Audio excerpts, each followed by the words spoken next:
Rajalakshmi ji, Dr. Bayani, my long-term associate Jagdish Shetty, in the audience, pioneers in the Hindu movement, Kataria and Harish Sahani and colleagues, one of our bright stars in the legal profession. Where is no, Ishkaran has come. Where is it? Oh, you're here, okay.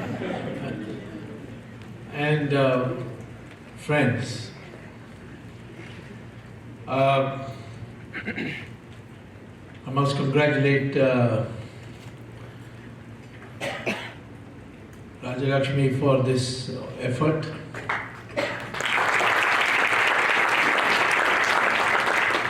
She's sometimes Ambika, sometimes Kali, sometimes Rakshashi, but she gets work done. We in Hindu tradition have always given prominent place and due recognition to women, and when we didn't, we have paid a heavy price. I often tell audiences in India that we have forgotten this tradition. I can speak in English or I can speak in Hindi, whichever you people. English, okay. Hindi because, all right, but if somebody doesn't understand English, I'll have to Hindi. I'll have to speak in Hindi. You can go with English. No, that is. I don't believe in Anglo-Indians.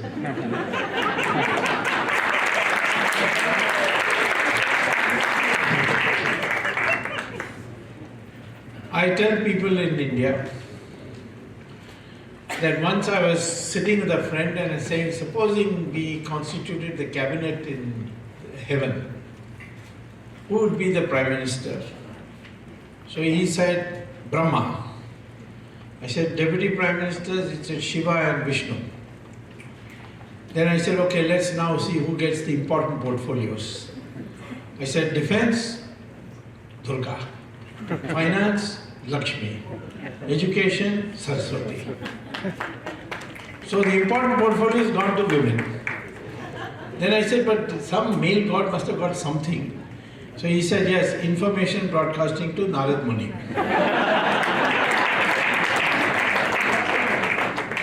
That was the importance. When all the male gods failed to destroy the demons, they went and fell at the feet of Parvati and said, please save us. And out of that came Kali, who put her foot on the chest of Lord Shiva and then went and slayed the demons. Whenever we have been unfair to women, we have paid a heavy price. Ravan kidnapped Sita and he lost his whole kingdom, himself dead. Hanuman went to Lanka and then he went to Ashok Vatika where Sita was staying, and he said, sit on my shoulder and I'll take you across. She said, no, Ram must come here. So many women are in enslavement. He must come, kill this man, Ravan, liberate these women, otherwise I'll not come. That's the determination of women. Similarly, Draupadi, she decided that she will not tie her hair unless Dushasan's blood was made available to her to wash her hair. And she kept at it. And it is because of her resolve that ultimately Mahabharata war took place. At one time, Krishna went to Duryodhana and said, give us 5 villages and we'll settle. Duryodhana said, nothing doing. So when Krishna came back, Draupadi gave him hell. How dare you try and sell me out? He said, no, I did it for propaganda purposes because I knew that Duryodhana is so arrogant that he will not even give 5 villages, that I could tell the whole world. Let's see how unreasonable he is. So, throughout our history, women have picked up arms when it was necessary. Rani Jhansi picked it up. In Karnataka, Rani Chennamma. All parts of India, you will see women have been warriors when it became necessary. So I will start by saying today that the unity of Hindus can only come place when you know your true history. What is your identity? The British have brainwashed us to the point where we think we are not one people. For a long time we thought, even after independence, that we were not one country till the British came and created one country, which is absolute rubbish. We were one country throughout, but we were not administered in a centralized way because that was our philosophy. Chanakya makes it very clear that there will be Janapadas, but when there is crisis, we must all come together. Mahabharata is an example that all the kings of India came and participated. Some took the side of Pandavas, some took the side most people took the side of Kauravas. Only a minority of kings took the side of Pandavas. Some were neutral. For example, the king of Travancore, he came to Kurukshetra. Namaste, Swamiji.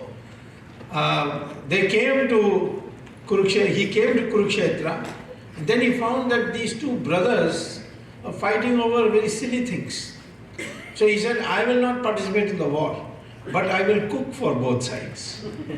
And he set up a huge kitchen for both and provided the food for the soldiers. So this act is all the time constantly being demonstrated. Shankara went from Kerala all the way to Kashmir to establish that India is one. When we have Kumbh Mela, more than 1 crore people collect. No one has invited them. There is no government notification, Kumbh Mela, please come, nothing. People just come and they collect. They come on their own funds. There is no Hajj-like subsidy for coming. People come on their own, they stay on their own. And you'll be surprised that police people have told me that in Kumbh Mela, there's hardly any report of theft, robbery or misbehavior of anybody. These are the manifestations of our unity because we believe a big country should be administered in a decentralized way. When Rama was in Kishkinda and he came to know for the first time that Sita was in Lanka, so he said, I must prepare an army. And that army was in the kingdom of Bali. So what he did was he conspired with Sugriv, who had a justified grievance because originally it was the kingdom of Sugriv. But Bali took it over. He's a stronger man, more able, more upright. Bali was more fun living, he lived in a life of luxury and the usual pleasures of the king. And so he decided that he will make Bali again, Sugriv again a king by killing Bali. And he did it by fraud because he couldn't distinguish these two monkeys. So he told Sugriv, you put a mala and fight with him. Then I will know who's Bali, who's Sugriv. Then he hid behind a tree and killed him, killed Bali. So while Bali was dying, he raised this question, why you are supposed to be a Kshatriya Putra? Where is your moral courage? You coward, you should have stood before me and challenged me, and I would have had a battle. If I died in the battle, I wouldn't have minded. But this immorality shocks me. So Rama said, who are you to talk about morality? You stole Sugriva's wife, you took away his kingdom, and then you give me a lecture on morality. Morality is between two moral people, not between a moral and immoral person. Afterwards, Lakshman asks him, but why did you prefer Sugriva? He is a debauch, he is a third-rate fellow. Bali was a man of honor, he was a valor, he was a fighter. So he said the problem was that Bali had signed a defense pact with Ravan. So the army of Kishkinda would have gone with Ravan. And we have to go to Lanka to bring back Sita, for which we need an army. Where are we going to get this army from? So Lakshman said, get it from your brother in Ayodhya. He says, you mean they will all come here? What will the people think here? If we have no trust in them? Then the army is stationed here. Then the food will have to be provided by the local people. That is not how a country is to be administered. We have to respect the local sentiments of the people. And all these lessons are there in Ramayana and Mahabharata to teach us that we were all through one country. We thought identically, we had the same customs, and at one stage when we were 100% Hindus, at that time small groups came to escape from persecution. We looked after them. We didn't swallow them. The Zoroastrians came from Iran after Islamic invasion. They went all over the world, they were finished and butchered. But they came to India. The Dwarka Shankaracharya received them at the request of the king of Kutch, whose name was Jada Rana. And then they were given a place to stay.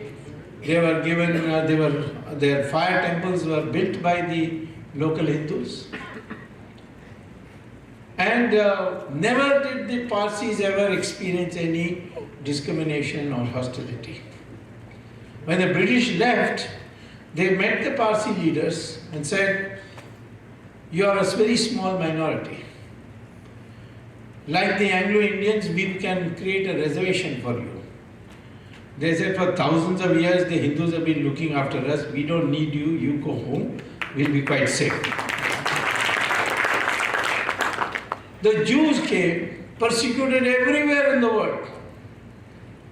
The only place they were received and their synagogues were built in Cochin and Bombay. The only place they were not persecuted was India. And when Israel was formed, many Jews left India and went to Israel. And Israel, when after its first parliament session adopting its constitution, passed a resolution, thank you India, you are the only country where the Jews were not persecuted in the whole world. Now everybody is giving us lecture that if you say Hindu unity, then you are communal.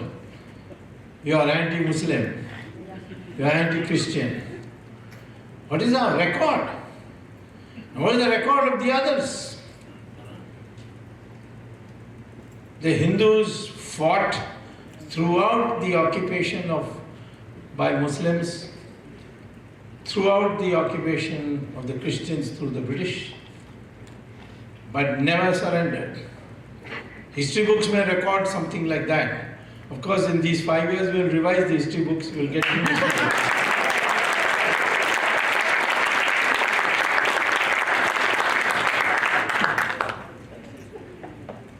Now, Muslims ruled for 800 years, Christians ruled for 200 years. When I was teaching at Harvard, one Saudi Arabian student asked me, can I ask you a question about India after class? I said, sure. When I met him after class, he said, my university colleagues in Bahrain, in Saudi Arabia, are asking me to ask you one question. I said, what is it? He said, why is it that India is still 80% Hindu? I said, well, I'm surprised at this question. What do you mean by that? He said, you see, wherever Islam went, for instance, Iran, they converted 100% of the Iranian population of Zoroastrians to 100% population of Islam. All were made into Muslims or killed or butchered. Mesopotamia and Babylon, which is now part of Iraq, the same method was used. In the case of Iran, it took 15 years. In the case of Mesopotamia and Babylon, it took just 17 years. Egypt was converted in 21 years. The Christians went to Europe and converted that population to Christianity in 50 years. But he said, the student said, in India, Muslims ruled for 800 years, Christians ruled for 200 years, and you are still 80% Hindu. What is the secret for that? The secret is that we fought. There were, of course, betrayals, there were divisions, as Kataria mentioned very correctly, except for the poor. For what the poorest part, everything else was about him. What he said was correct. Poorest because he relied on English history. Never trusted Englishmen when it comes to Indian history. So, but he was very correctly brought down all this. And yes, there were betrayals, unthinking betrayals. What did Jaitan do? He took revenge against his son-in-law who was humiliating him, that's true. His self-respect was hurt. But what was the consequence of that? The consequence of that was that the beneficiary was not Jaichand, but the beneficiary was Muhammad Ghori, who could not defeat Prithviraj, but in the end, because of what Jaichand did, he was able to conquer India and convert India into Islam. The true augment of Islam took place with that betrayal. Similarly, Godse killed Mahatma Gandhi. People say, read his speech of Godse, you will be moved to tears and all that. Fine. All that is fine. He had a sentiment, he had a grievance, all that. But who was the beneficiary?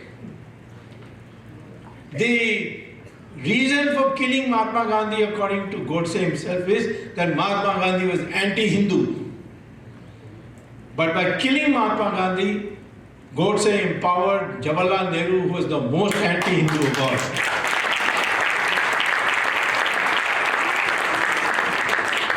So you have to develop a psychology that when you want to take an action, you must see the consequences of that action. Who's going to be the beneficiary? So in the history, it is true. But let's see the valiant fights we have put up. Never in India was ever at peace during Islamic rule. Every part, somewhere or the other, was fighting. Some were victorious like Shivaji. Some ruled for long years, whether 200 years or 250 years of Vijayanagara Empire. Of course, in a history books, you will find only one paragraph for Vijayanagara Empire. If the Vijayanagara Empire lasted 250 years, the Mughal Empire lasted only, really in its fundamental sense, only for 150 years, that is from Akbar to Aurangzeb. But in our history books, there is one chapter for each Mughal emperor. Akbar, Shah Jahan, Jahangir, Shah Jahan, they always get confused, they're all the same. And then Aurangzeb. But for Vijayanagaram of 250 years, one paragraph, if at all. That in South India there was an empire of Hindu Renaissance, and there was Vijayanagaram. It started from Hampi, Hastinapur, which is near Bijapur in Karnataka, went all the way to the borders of Assam. Similarly, none of our history books record that the Thai people came to India, settled in Assam, adopted Hinduism, founded the kingdom of Assam dynasty, and any time the Mughals tried to come there, they beat them up. And the Mughals couldn't cross into rest of Asia, that is Burma and Thailand and all these other countries, because the Assam dynasty was so fierce in defending Hinduism. But this is not recorded in our history. Today people say, oh, they are all Chinese because they look Chinese. What do you mean? They are not Chinese, they are Thai. But their DNA is the same as ours in the fundamental core DNA. At least 80% of the DNA is the same as the Hindus. In fact, DNA of all Indians are the same. The DNA of Brahmin and the DNA of a scheduled caste is also the same. Give them both equal education and you see there will be no difference. I give the example of Dr. Ambedkar, scheduled caste. Of course, his teacher was a Brahmin, and the teacher told him, you cannot go make progress in this age of prejudice, so change your name. His name was Bhimrao Maha. And the teacher said, you take my name. His teacher's name was Ambedkar. And he took his teacher's name, he went to Columbia University. There in 1916, he wrote a thesis in economics and got a Ph.D. That thesis is still worth reading. You go to Columbia University, go to the library and get his thesis out. And he also wrote great number of books and articles on the unity of Indian culture, the unity of India. And then he went to England, got a law degree, and having got a law degree, he came to India and became the chairman of the drafting committee of the Constitution, piloted all the bills and got the Constitution adopted. Except on one point, he said, I am not a traitor, I will not move that resolution, and that was Article 370. He said, I will not move. I am not a traitor. Then Jawaharlal Nehru fell at the feet of Sardar Patel. Jawaharlal Nehru, when he wanted something, he was ready to do anything. So he went to Patel and said, please save me, this is United Nations matter. So Sardar Patel told the Constituent Assembly, this is a temporary measure, just for propaganda purposes, and it will be removed soon. And the article in the Constitution says that for removing Article 370, you do not need Parliament vote. A notification by the President that Article 370 stands scrapped is final. And when does the President issue such a notification? When the Cabinet passes a resolution and sends it to him. Then his office issues it as a notification. Why are we not doing it? Because we've got 4 years more to do it. If we do it today, you will forget it when the election comes. We'll do it on the 4th year. We can do it any time. We don't want to create an atmosphere that we tried every experiment. Like Krishna went and told Duryodhana, give us 5 villages. So therefore we are being conciliatory, we are ready to form a government in Kashmir, we have brought in Mufti. All these experiments failed, then we got an excuse, an international excuse, that we tried everything, doesn't seem to work. So therefore, in this matter, Ambedkar turned out to be right. But he was not recognized by Jawaharlal Nehru. The first time he got the Bharat Ratna was when the Janata came to power once again in 1989. I was really surprised that Ambedkar did not get Bharat Ratna. Bharat Ratna was instituted by Jawaharlal Nehru in 1954. And who got the first Bharat Ratna? Jawaharlal Nehru. Himself awarded it. He did not get it. When I became minister, Chandrasekhar asked me, look at the Republic Day, who else should get Bharat Ratna. I was surprised, Sardar Patel's name is also not there.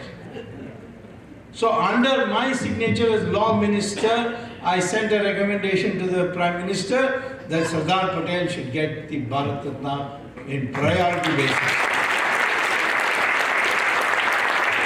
1991, Sardar Patel got it. And Sardar Patel's contribution, I mean, it is so tremendous. You know, the British, when they left India, they did not leave an integrated India, divided into two. They left Pakistan, India, and 600 independent countries were all monarchies. Every king was made into an independent kingdom.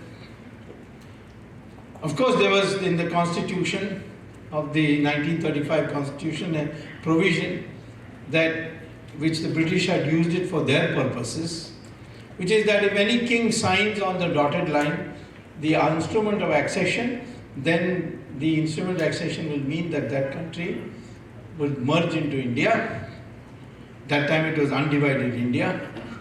And then for merging, right, signing that instrument of accession, they even put a clause that the king does not have to consult the people of the state or of this country.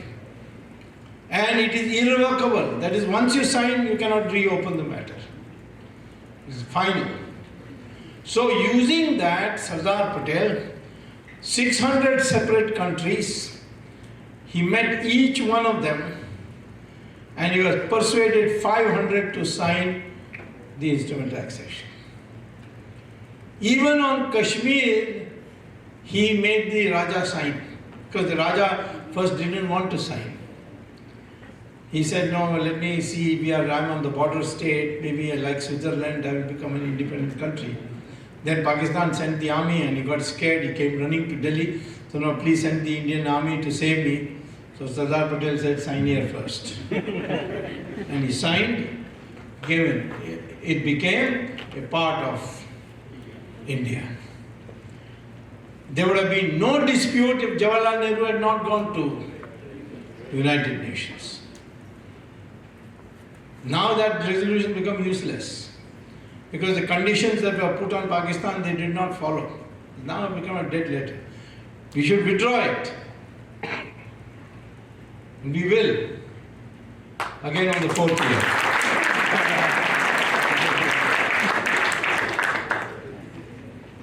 So therefore, and why Jawaharlal Nehru did is a great mystery. People say, Moraji Desai told me, see, he never listened to anybody except one person. I said, who's that one person? He said, do you really want to know? I said, yes, Edwina Mountbatten.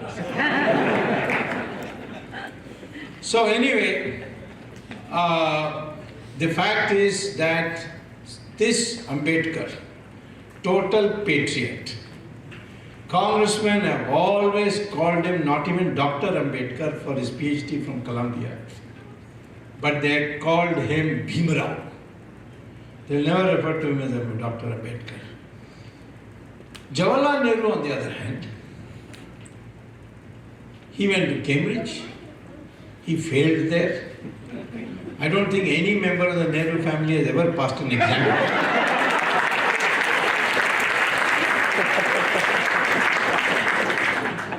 Some of them have faked their degree, but I caught them. And but Britain that those days used to have a degree called gentleman pass. For those who came from the colonies, they said they are inferior people, so we have to give them some extra marks. So they never gave them regular pass, but they gave them gentleman pass. So with gentleman pass, he came back to India.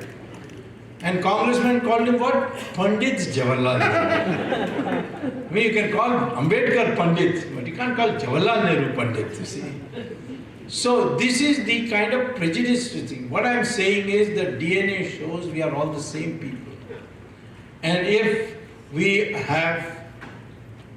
provide equal opportunities to all Indians, then we'll all be performing according to our ability and merit. And this DNA extends also to Muslims. Muslim DNA is the same as mine. Anyone who says we are different, I can have their DNA tested. I did it for Raj Thakre in Bombay. When he said all these UP taxiwalas are come from UP and taken our Marathi jobs. So I said to somebody, can you get me a piece of his hair? He said, go to the same hairdresser, I will get you. So he got me a bottle of his hair. Then I gave 100 rupees to a taxi driver. UP taxi driver said, give me a little piece of your hair. Thought I was mad, but for 100 rupees he's ready to do it. And he gave me a piece of his hair. I sent it to the microbiological laboratory of Hyderabad, and the test came that the DNA of both is the same. So I announced at a public meeting that Raj Thakre also came from UP because his DNA is the same as the UP taxi driver. So when Muslim DNA is the same as the Hindu DNA, there can be only one meaning, that Muslims came from the Hindu stock. Their ancestors were Hindus. So I tell the Muslims, you accept your ancestors Hindus. Then I will say Hindustan is the land of Hindus, plus those others whose ancestors are Hindus. We are not a racial concept. Anybody can be a Hindu. Today, about Julia Roberts in Hollywood said she's a Hindu. Of course, she's a Hindu. We accept her as a Hindu. I think you all know the story of Julia Roberts. She went to India and went to an ashram. Within 1 week, she was convinced the only way to find happiness is through Hinduism. She came back. She came back to Hollywood and announced in a press conference that she, her husband, and the children are all become Hindus. She's still a practicing Hindu. So we have not got any racial concept. But the fact is, over the centuries we have been so much together. Nobody has come from outside. These Aryan, Dravidian, total bogus. There is no support for it. Just as porous gentleman said, no historical record of India shows that Alexander even came to India. It is the Greek historians whom Alexander himself had brought, like our press people of nowadays. They are called prostitutes nowadays in India. And they come with you. You put them up in 5-star hotels like today. They brought them. They were the ones who wrote that Alexander was a victorious man. Then why did he commit suicide in Iran on his way back, Alexander, if he was so successful? So therefore, the history is being twisted to suit the British. They wanted to say we also are part of the same invasions which come to India. Originally there was all Dravidians, then Aryans came from Europe through Khyber Pass, beat up the Dravidians and drove south. And as a consequence, there are two communities in India, Aryan and Dravidian, and they started a Dravidian movement. And that Dravidian movement, they got gullible people to say we want a separate Tamil Nadu. But of course, the people of Tamil Nadu never accepted it. So ultimately, they had to moderate also. But they continued this North Indian, South Indian business. And they kept saying that Ramayana should not be read in Tamil Nadu because Rama is North Indian and Ravana is our Dravidian god.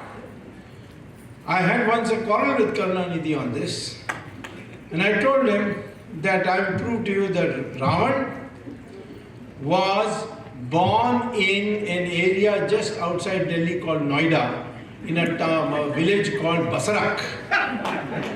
And even today, if you go to Basarak, you will see a big board. This is the village of Ravan. And Ravan then went to, and he married, by the way, to Mandodari, who came from Meerut. And Ravan went to Mansarovar, and there in Mansarovar he did tapas. Lord Shiva gave him a boon. With that boon he said, which is the most developed part of this continent? And he came to the conclusion, Sri Lanka, because Kuber was ruling, he had transformed Lanka. So he went to Sri Lanka, conquered it, became its Raja. So Karunanidhi began to say that he is our God. And he started demeaning Sita, he started demeaning Rama. It went on till I convinced him that Ravana was a Brahmin who came from Meerut, from Basarak, and he is a North Indian. So nowadays he doesn't speak about Ravana anymore. Many a times I've told a story about him. Nowadays he only is angry with Rama. When I fought in the Supreme Court against this Setu Samudram project, I said that Rama Setu cannot be ruptured because Setu Samudram project is economically not viable and so on. I didn't use religious arguments. But I said it is not economically viable. There are alternative routes to take goods to North India without having to go around Sri Lanka and so on and so forth. And the Supreme Court was very happy with my arguments, and therefore they have said that the Ram Setu cannot be touched, and now all that remains for our government to do. All our government needs to do now is to declare it as a national monument, which means the government will take care of it. And we are working on a project, Nitin Gadkari, the shipping ministry, working on a project that very soon, maybe in 2-3 years, maybe 4 years, our people will be able to walk across Rama Setu to Sri Lanka. And you will be surprised in Sri Lanka, Ashok Vatika is still there. Ravan's palace is still there. And that Sanjeevani mountain which Hanuman brought, that is also there. And in that, the vegetation is the same as the Himalayan vegetation. There is no common vegetation with Sri Lanka. So all that historical part is there. And so Karunanidhi, when he saw this happen, and the Supreme Court gave a decision in my favor, he said, who's Swami to call this Rama Setu? It is Adam's bridge. Was Rama an engineer? Which engineering college did he go to? So next day he fell ill, and he fell seriously ill. So he had to be taken to hospital, and the hospital's name was Ramachandra Medical Hospital. So I wrote him a letter. I hope he has got MBBS, otherwise you are dead. This is the way the mind has been poisoned. We fought throughout the whole of India. And the Indian people, the Hindu people, never distinguished between a loser and a winner, provided he fought with courage. Shivaji fought with courage and won, we celebrate him. Rana Pratap fought with courage and sacrifice, but he did not win. But we equally consider him a hero. Rani Jhansi is a hero. Similarly, Subhash Chandra Bose is a hero. Rani Chennamma is a hero. In Tamil Nadu, Kattaboman is a hero. All lost. They are courageous people who stood up. And that is what is important. The Hindu must therefore get courage. He must stand. Today we are being targeted. We are targeted by missionaries. We are targeted by terrorists of Islamic persuasion. And we are being all under siege. India, all these liberals talk about secularism. What secularism? Can there be secularism in India if India is a majority Islamic country? Can you tell me one country in the world which is ruled on the Islamic as the Islamic state? and give secularism? Do you have secularism in Saudi Arabia? How many Hindus we have in Saudi Arabia working there? 20 lakhs, 2 million. Such a big number. And so there we have in other places. So we want to know why there is no secularism in Saudi Arabia. They leave alone secularism. They don't let you celebrate Diwali. They don't let you build temples in Saudi Arabia. If you celebrate, if you hold Satyanarayana Puja inside your house, you will be jailed. If you put Ramchandraji's photo in your pocket and go to work, you will be jailed. So I asked the Saudi Arabian prince who had come once to Delhi, and I had dinner with him, why is this happening in your country? He said, that is our religion. We don't accept any other religion exists. I said, but our religion says all religions lead to God. He said, that you may want to do. But we believe there is only one way, and that is the way of Islam. And everybody else is a kafir. Either he converts or he is killed. So this is the philosophy. Why India is secular today? Because we are majority Hindu. That is why we are secular. But secular doesn't mean that you can do anything you like. Why can't we have a uniform civil code? They said, well, this is a communal agenda. I said, how can it be a communal agenda? It is there in the directive principle of the Indian Constitution. Most people don't know that Article 44 of the Indian Constitution says there shall be a uniform civil code in the country. And the Supreme Court has 5 times told us, when are you going to implement uniform civil code? And I'm telling you secretly, Muslim women tell me, when are you bringing uniform civil code?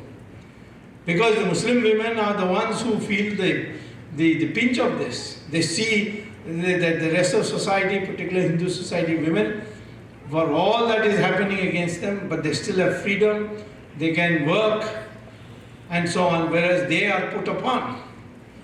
In Sharia, by the way, in a court of law, 2 women witness is equal to 1 man witness. I don't know how many people know this, but it's a shocking thing. In inheritance, for which I am fighting a case very soon in the Supreme Court, Muslim women get only 1/6 what the boys get. Nobody talks about this obscurantism of Islam. They'll give us lectures every day on Hinduism and or obscurantism. The fact is that India is a democracy and a secular country only because we are a Muslim. We are not a Muslim country, but we are a Hindu majority country. No Islamic country today has democracy. People say Indonesia has, but I don't really consider it to be a full-fledged Islamic country. You know that 10,000 rupee note in Indonesia has Ganapati on it. I was in an international conference, I asked the finance minister, how do you put Ganapati there? He said, you see, in 1997 there was a financial crisis and our rupiah was coming down very fast. We don't know what to do. So somebody came and said from Bali, some Hindu came and told us, you put Ganapati's photo and rupee note and we will stop. He said, we didn't have any other method, so we put Ganapati's photo. And it stopped. The decline stopped. In the middle of Jakarta, there is Krishna sitting in his chariot giving a lecture to Arjuna. Their airline is called Garuda. Ours is called Air India. It's a secular name. It's a beautiful Vishnu temple in Thailand. Exactly. Beautiful, tall statue. Yes. So they keep their names are also Sanskrit names. Yeah, the Mega Putri and was a prime minister or president. So in effect, I don't mind. In fact, in India, we welcome Muslims because they are, after all, the same DNA as us. But only one condition: please accept your ancestors are Hindus. If your ancestors are Gori and Ghazni, then there is only one way you can go, and that is across the border. So therefore, how can we accept people who say that we are descendants of people who butchered us, raised our temples to the ground and built masjids on it? So therefore, we want to integrate. We have no problem with the Parsis, because the Parsis are completely integrated with us. When they came, Dwarka Shankara asked them, will you be wearing Persian clothes? They said, no, we'll take Gujarati clothes. Even today, Parsi women wear sari with the Gujarati way. Then they said, will you eat cow? They said, no, we will not eat cow. Today, no religious Parsi eats cow. So they have completely integrated themselves. The same way, we are not going to interfere in the religious practices of anybody, because that's Hindu. We believe all religions lead to God. But we say that culturally, we are one people, and it must show itself. And Hindu culture means what? The relationship between man and woman, relationship between father and son, daughter and mother, all these relationships, how we are totally different. You know that, what a difference there is between the family atmosphere in India and the family atmosphere in the United States amongst the white Americans. There's a totally different approach. So we want this family system, these values. We have certain values which the world, unless it's pointed out, people don't even know. When I came as a student to the class to take my Ph.D., my first class, my neighbor was by my side was sitting a white American, and he said, I have one question to ask you. Before the professor came, we had some chit-chatting. So he asked me one question. I said, what? He said, why did you people accept Mahatma Gandhi as your leader? So I said, what's wrong with that? He said, because the man is not properly dressed, you see. How can I accept a leader who is not properly dressed? And the thought about it is a fact. The man just had one langoti and he was going around with his bare body and, and people, all millions following him. Then I thought, others also, all our sadhus and sannyasis. Look at the Pope, he's so well dressed. Look at the Imam of Makkah, how well dressed he is. But all sadhus only bhagwa kapda. So we venerate them. So I asked the Americans jokingly, supposing Mahatma Gandhi came and claimed leadership here, what would you do? He said, we put him in jail for indecent exposure. Now, shows the cultural difference there. That we have never made money, historically, now I'm not talking about today. Today there's a lot of vikritis, as they say in Sanskrit, certain distortions. But we have never in our history, in our culture, ever said that a man's social status depended on how much wealth he had.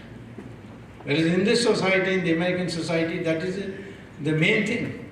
Because we believe that if wealth becomes the main only criteria, it will lead to greed, and greed will lead to corruption. So therefore, even if you have money, you have social status when you are philanthropist, when you do philanthropy, when you give away your money beyond what you need. So these are the values for which we have to fight for and stand up for. Today we face major threats. Threats of westernization. There are many good values of westernization which I would welcome and adopt myself. One is punctuality. We are the most unpunctual people. Respect for contracts. If the Americans give you a word, they will, if they want to break the contract, they will tell you, I want to break it and I'm willing to make compensation for it. They won't say that my grandmother is ill, so I could not meet the deadline. I had a friend whose grandmother died 6 times. That's world record. So, therefore, there are many Western values which I will accept. But the core value that we will not recognize wealth as this determining factor for your social status.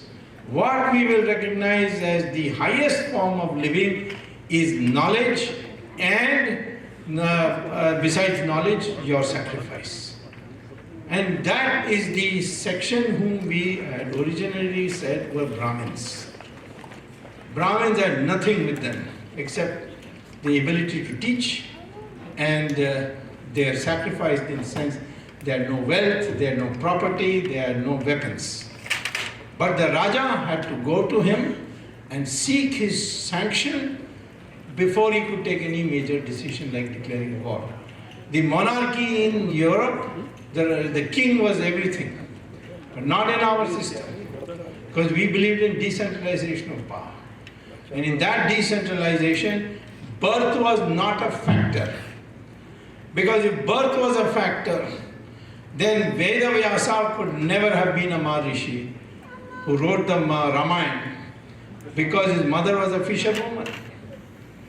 Nor could Vishwamitra have been the Rishi of Rishis, because his father and mother were Kshatriyas. So there was never a birth factor, but this has become one of the, what would we call as the degenerations of our caste system, and therefore today it divides us, and therefore we must get rid of it. And you can have it for perhaps in your marriage or something like that, but even that is not correct, because genetically the closer you marry, the more genetic deformities come. So in fact, people should freely, should not anymore regard caste as a factor in marriage. So ultimately we should now move towards a society which is united as Hindus. They say, why can't you say united as Indians?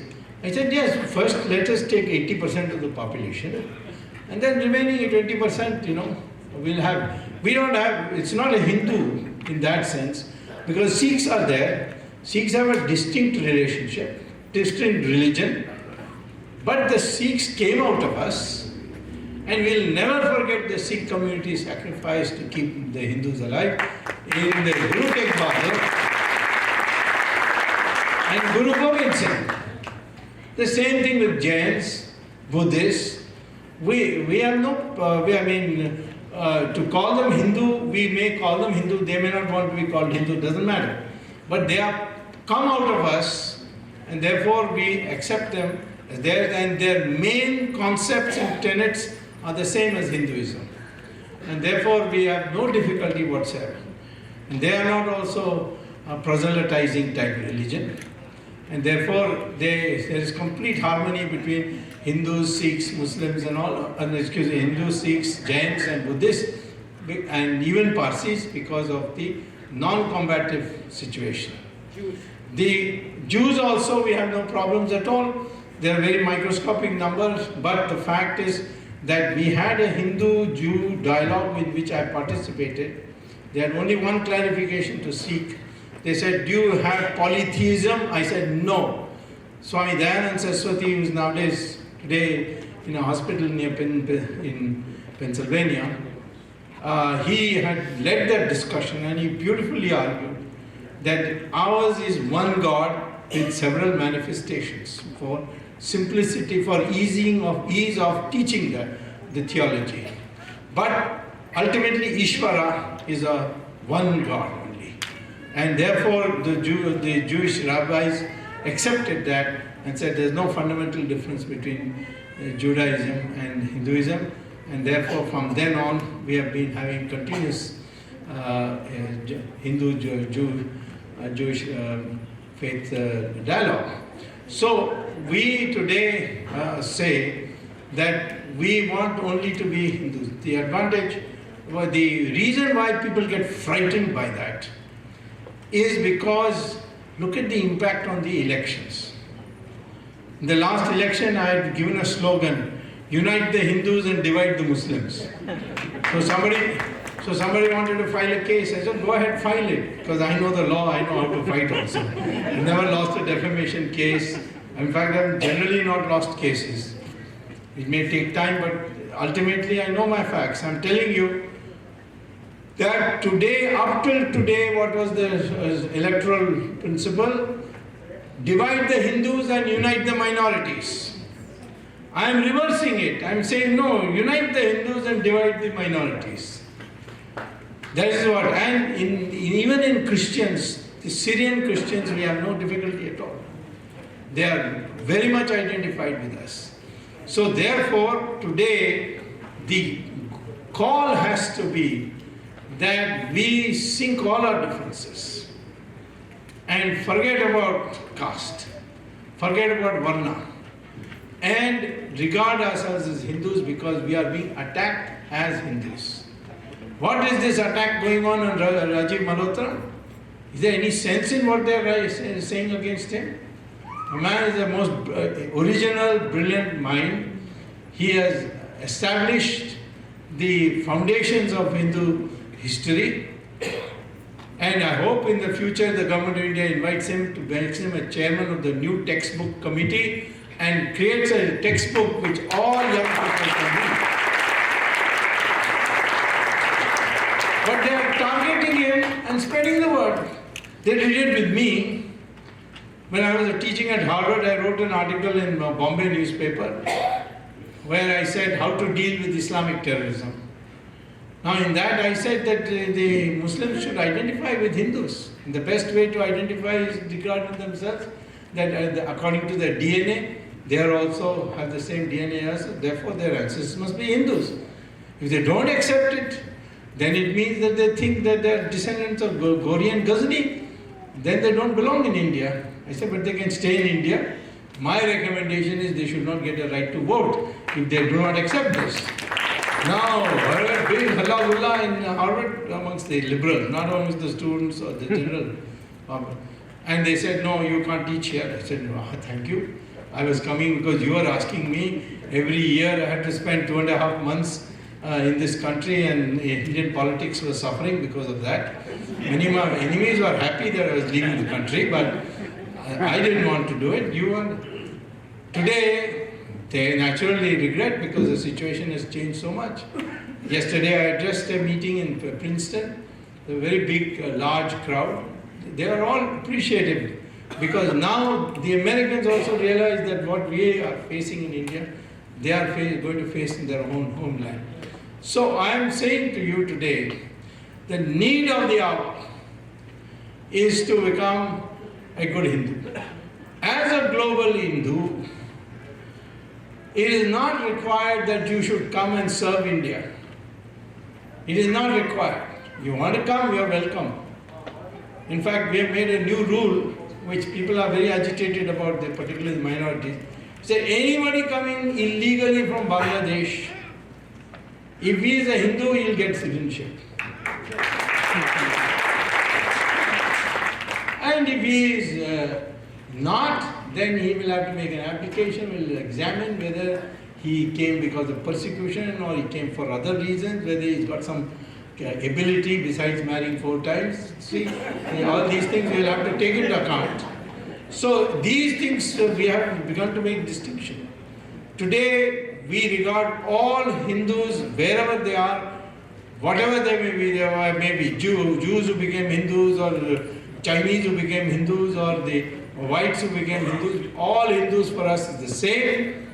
We regard them as one cultural community, and the defense of that is the responsibility of India. That is a concept that we have theoretically accepted, is to be translated in practical terms. But what can you do? I will say, first of all, while living in this country, while being good American citizens and loyal American citizens, your knowledge, your power, your access, your influence can be utilized in such a way that the Indo-US relationship is promoted. Because now I'm finding Indians all over. Somebody is president of Google, somebody is president of Microsoft, somebody is Surgeon General, some people are inside the White House also. All kinds of Indians now. I would like to see Indians go into politics. I would like to see, not by converting, you don't have to convert. You can be like,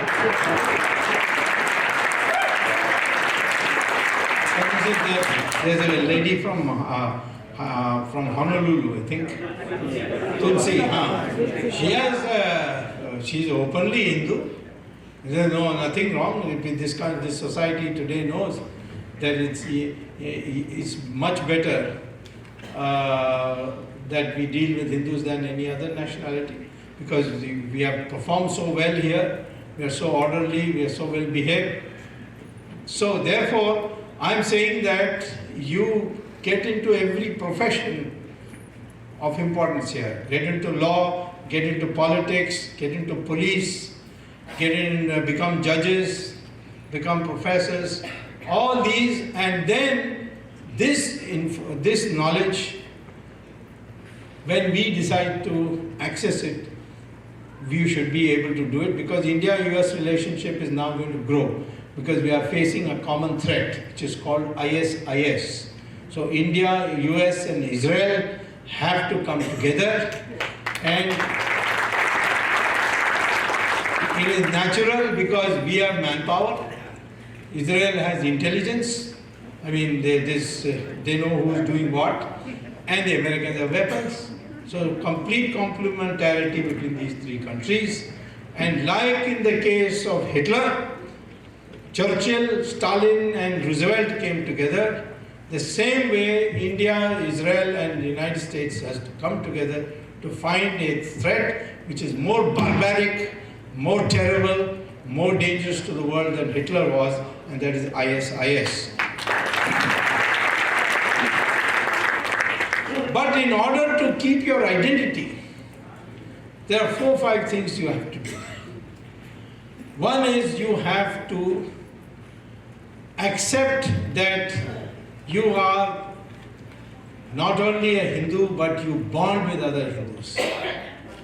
See, in India, you had 1 crore people assembling in the name of Kumbh Mela. So I ask everybody, are you happy you went and saw this huge sea of Hindus and you felt a sense of power? They say, nah, nothing like that. So then why did you go? So my daughter's not getting married, so I went to pray. Somebody said I didn't get promotion, so I went to pray. And we went all the way to Kumbh Mela just for this narrow goal. This bonding of Hindus, wherever he is, this is what Vivekananda says. Please read his speech when after leaving Chicago, he went, the first stop was Lahore. In Lahore, he made a speech on what is a Hindu. And he said, when in your veins an electric current passes when somebody tells you, I am also a Hindu, then you qualify to become a Hindu.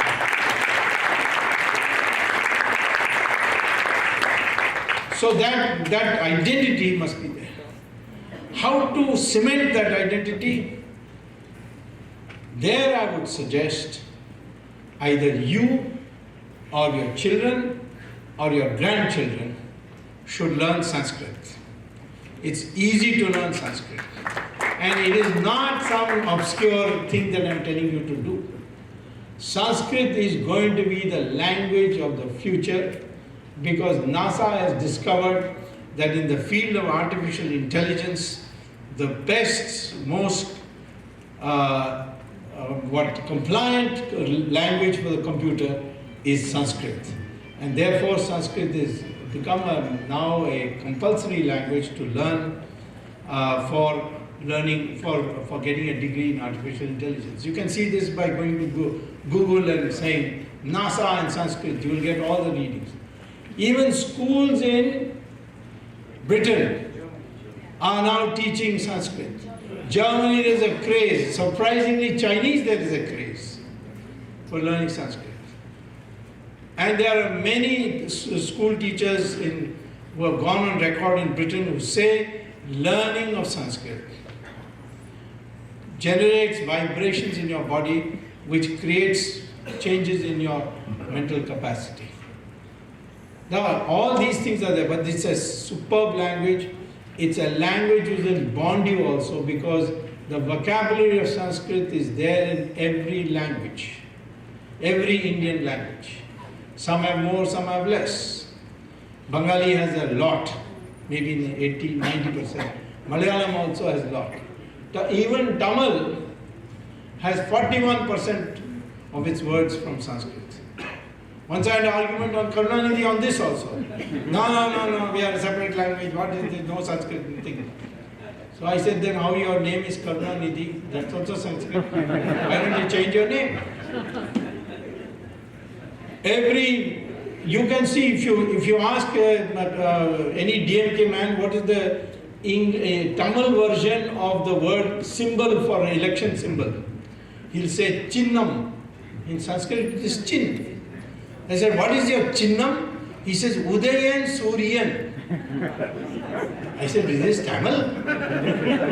This is Udaya means rising and Suryan means sun. So rising sun is their election symbol. So you will find this in every language. And therefore, it will be very easy for you to learn Bengali, it will be very easy to learn Punjabi. All of them have common words from Sanskrit. And Sanskrit is written in Devanagari. Devanagari is something which you have to learn in addition to your mother tongue, the script of your mother tongue. Because Devanagari is already being used by Nepali, it's already being used by Marathi, it's already being used by Hindi. And Gujarati is almost like Devanagari. And so the principles of Devanagari Lipi are common to all religions, are common to all languages in our country. For instance, you write Ka in Tamil you write Ka like that, and you want to write Ki, you just put a matra on it. That's the same thing in Devanagari. That's the same thing in every language of India, and the script of every language. So that's another uniting factor. Third thing is, please learn the correct history of India. Because without that you cannot have a mindset, which is true. And the correct history of India, you today get it in bits and pieces in websites, but in the end you will, in a very short period, maybe in a couple of years, I was just jokingly saying 4 years, but within 2 years you will have a textbook, basic textbook, which gives you the correct history of India based on scientific basis. Science has today transformed many things. For long years, people believed there was no such thing as a Ram temple. But in 2002, a commission of inquiry was set up by the Allahabad High Court, and that commission of inquiry was handed over to the investigation was handed over to the Archaeological Survey of India, and they found that below the Babri Masjid, there was a temple. Or where Babri Masjid stood, there was a temple. Now, if there was a temple, then it has to be rebuilt. Then what about a masjid? There I found from Saudi Arabia, and then I checked in all the Islamic countries, the same was the truth, that a masjid is a place for prayer. It's a prayer hall. And namaz can be read anywhere, including in the airport, on the road, in your dining room, in your living room. So namaz can be. So in Saudi Arabia, they were demolishing masjids. And I saw reports of it, so I asked a Saudi Arabian, how can you demolish a masjid? He said, why? It's a prayer hall, we'll shift it to some other place. So I said, in India also we can do that. He said, of course you can do that, but it must be done legally by the government. So I said, okay, then well, supposing the Muslims of India object, he said, then our clerics will give you a fatwa. You can take that fatwa and go and show it to them. So I'm working today on bringing, that's why I've written this book, which you can see. Legally, Hindus and Muslims should sit down and say, all right, your masjid has been demolished by a mob. There's a CBI case going on that. And those who did it will be caught. But you shift it to across the river, there is a Saryu river, and we'll give you a plot, we'll give you help, we'll give you support, and you build a brand new masjid. But you can't call it Babri Masjid. Why? Because who's Babri? Somebody said it's Babar. No. So I went to Babarnama and read Babarnama. And Babarnama names Babri by Babar. Babar himself talks about Babri. And well, I will not tell you all the gory details, but he was a 7-year-old boy. Now I don't know why Babar had interest in a 7-year-old boy, but that is none of my business. But the fact is that it was not a religious place in that sense. It's a place for prayer. A temple. And this I got it confirmed by the House of Lords of Britain when I was law minister. A temple is built only after a prana pratishtha puja. And a prana pratishtha puja means the Lord enters the murti and takes control of the temple. The owner of any temple in India is not the man who built it, but the deity which is there, principal deity there is there. So Ram Mandir is because it is Mandir of Ram. We can be trustees. And once a temple is built, whether there is puja going on or not going on, whether it is in use or disuse, it shall remain forever a temple. Once there was a Nataraj statue which was stolen from India, from a disused temple, and in London they were auctioning it. I was law minister at that time. So I asked our people go and argue in the court that this should be returned to India. Why? Because it's from a disused temple. The auctioneers, they said, no, this we found was lying in the house of some farmer. We paid him 25,000 rupees. He gave it to us. It became our property, and therefore we have a right to auction it. The matter was argued in the House of Lords, and the House of Lords finally was convinced, and they said, yes, a temple, even if it's in disuse, continues to be in temple, and therefore this Nataraj statue should be returned back to India and put in that temple. And we brought it back. So it's an established principle. There's a difference between a temple and a masjid. And there are 40,000 temples which have been demolished during Islamic rule. We don't want all of them back. 3 we want back. Ram Ayodhya, Krishna Mathura, and Kashi Vishwanath. And I told Narendra Modi that I am a bit unemployed nowadays, so I need an agitation. I'm getting itchy. So by January 1st, please start the temple work, otherwise I'll start an agitation. And I'll go to court also. I'm sure that he will agree, and we will build the temple.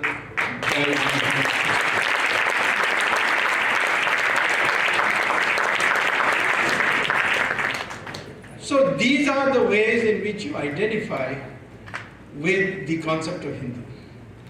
By knowing these facts and fighting for it and standing up for it. This is what I call the Virat Hindu. And I will conclude by explaining to you what Virat is. Virat is a state of mind where you decide that you will not be submissive. You may play games, you may do guerrilla warfare, all that is okay. But you will not submit. And 2, you will retaliate. And in that, mindset is important for you. Mindset can come only when you know your true identity. And otherwise, you see, what is the use of being billions of people? There are 1,000 goats standing at one place, and one tiger comes. The majority is with the goats, but who will run? The goats will run. They will not think of surrounding the tiger and kicking it with their feet till the tiger dies, because they are psychologically afraid of the tiger. Strength also is not a factor until your mind is set for using that strength. In a circus, in a cage, there will be 5 strong, well-fed lions. One thin, what is called, not master, it is called ringmaster. He will walk in, close the door, and then you crack a whip and say, climb up. All these well-built lions will climb up on the bench. Then he says, open your mouth. They will all open their mouth. And he will put his head, yeah, I agree with you. He'll put his head, I got carried away by seeing this audience.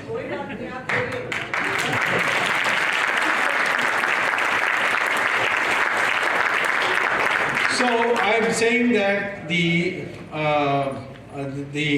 go inside and then they open their mouth, he'll put his head in each one of them and everybody will cheer. Why don't the lions bite his head off? That is because it has been brought from the pup stage to obey. And he obeys. Power is not enough unless you have a mindset. We gave power to Manmohan Singh, but he was shivering before Sonia Gandhi. Because his mind is like that.